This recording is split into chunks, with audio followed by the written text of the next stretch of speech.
चीन हर वो चालाकियां जानता है जिससे दूसरे देशों को अपने जाल में फंसाया जा सके और उसके बाद वो अपने काम निकाल लेता है। दूसरों को नुकसान पहुंचाकर खुद अरबों डॉलर कमा लेता है। लेकिन इस बार उसने पंगा ले लिया अपने से भी ज्यादा धूर्त यूरोप के देशों से। आप जानते हैं कि चीन जहां कुछ दशकों से धूर्तता करता आ रहा है, लेकिन यूरोपियन यूनियन के देश तो कई सदियों से ऐसा करते आ रहे हैं। वो तो इस फील्ड के मास्टर हैं। लेकिन चीन इस बार भूल गया कि वो किससे पंगा ले रहा है और इसी का परिणाम है कि वो आज सबसे बड़े डिजास्टर से गुजर रहा है। दरअसल इस समय दुनिया का इलेक्ट्रॉनिक कारों का मार्केट तेजी से विकसित हो रहा है। जो मार्केट आज 750 बिलियन डॉलर का है, वो आने वाले 4 सालों में 2 गुना होकर करीबन 104 ट्रिलियन के पार जा सकता है। यानी आज पूरी दुनिया में इतनी इलेक्ट्रिक कारें बिक रही है जितनी लगभग 100 देशों की टोटल इकोनॉमी है। इसीलिए इस मार्केट पर अमेरिका से लेकर यूरोप और चीन सब निगाहें लगाए बैठे हैं। इतना ही नहीं, इस रेस में भारतीय कंपनियां टाटा और महिंद्रा भी तेजी से काम कर रही है। इसके अलावा भारत सरकार का मेन फोकस इलेक्ट्रिक कारों के कंपोनेंट मैन्युफैक्चरिंग करना है। चाहे कार यूरोप बनाए या अमेरिका, उनके कंपोनेंट भारत से एक्सपोर्ट हो। लेकिन इन सब में चीन का प्लान कुछ और ही है।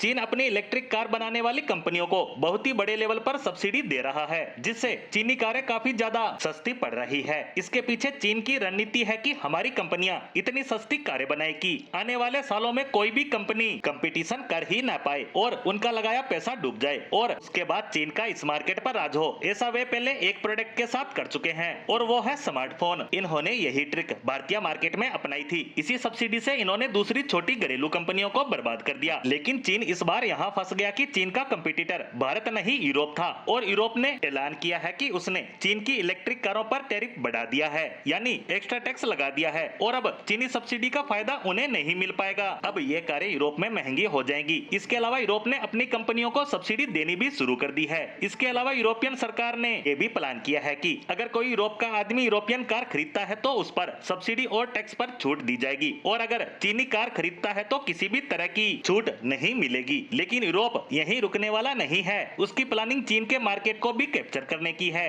दरअसल खबर आई है कि चीन को खतरा है कि उसकी कंपनियों पर यूरोप और एक्शन लेगा, तो वह यूरोप के सामने बातचीत की टेबल पर आ गया है और उसने ऐलान किया है कि अगर यूरोप उनकी कंपनियों पर और एक्शन नहीं लेता है तो यूरोप की कंपनियों को चीन के अंदर रिलैक्सेशन दिया जाएगा, उन्हें छूट दी जाएगी। लेकिन यूरोप ने कहा है कि हमने तो अभी कुछ किया ही नहीं है, अभी तो चीनी कारों की सेफ्टी और रेगुलेशन को देखा जाएगा। उसके बाद इन कंपनियों को यूरोप से बाहर किया जाएगा और जब चीन बुरी तरह से तड़प उठेगा तब उससे बातचीत की जाएगी और ज्यादा छूट ली जाएगी, क्योंकि चीन पहले ही जॉब क्राइसिस से गुजर रहा है और अब इस कदम से वो और ज्यादा बुरा फंसने वाला है। इसीलिए कहा जा रहा है कि इस बार एक धूर्त ने दूसरे महाधूर्त से पंगा ले लिया, जो कि उसके गले की फांस बनता दिख रहा है।